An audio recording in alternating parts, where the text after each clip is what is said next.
Ooh, there's a whole bunch of artwork in here. Seems pretty old. Nicole, this is probably your area of expertise. What do all these paintings mean? Let me see.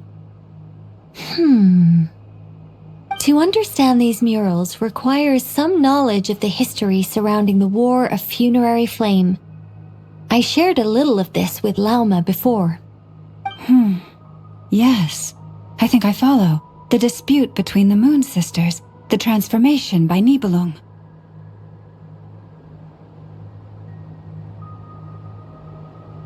Oh no, it's no trouble. I'd be delighted to share the tale again. Alright then. Tevat's 3 moons and their goddesses were brought into being by the will of Nibelung, the then ruler of Tevat. But when the heavenly principles came, they changed the world completely, down to its very foundations. The moon goddesses were nowhere near strong enough to challenge this entity. But the heavenly principles did not view them as heretical entities that had to be removed. Essentially, the 3 moons existed to keep this planet alive and operational, which did not directly conflict with the heavenly principles' aims. Nevertheless, the inherent precariousness of this arrangement would soon be revealed. Nibelung returned. Yes.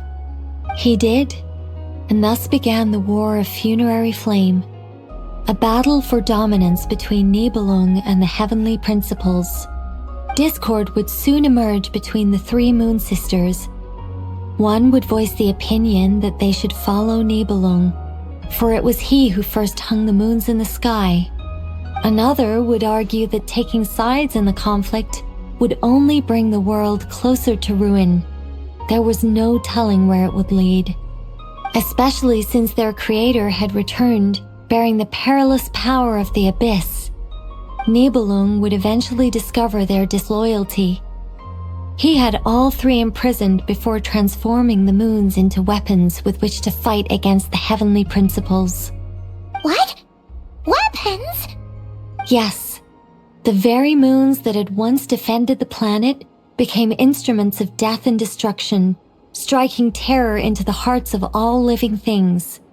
And although the heavenly principles and the 3 Moon Sisters had once been at peace, it now seemed that the moons posed an unacceptable threat to Tevat. It is possible that the heavenly principles did not know of the goddess's imprisonment. If so, the weaponization of the moons would surely have been viewed as an intentional breach of the peace agreement.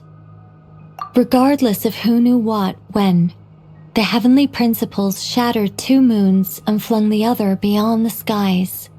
Whether the goddesses managed to escape Nibelung's captivity after his fall, nobody knows. But this much is certain. From that day on, the moons no longer belonged to Tevat. The rejection slowly drained their power until eventually they passed away. So that's the full story. You say the moons ceased belonging to Tevat from then on. Why then would Columbina be born here? That is perhaps due to the lingering connection between the Frost Moon, which was not shattered, and this world. You could see it as the 3 sisters' dying wish. They never desired war. All they ever wished for was to protect this land. I see. If the final fate of the 3 goddesses is as you say, then Columbina faces the same grave danger. Our investigation has yet to bear fruit. We must hurry. Yeah, you're right.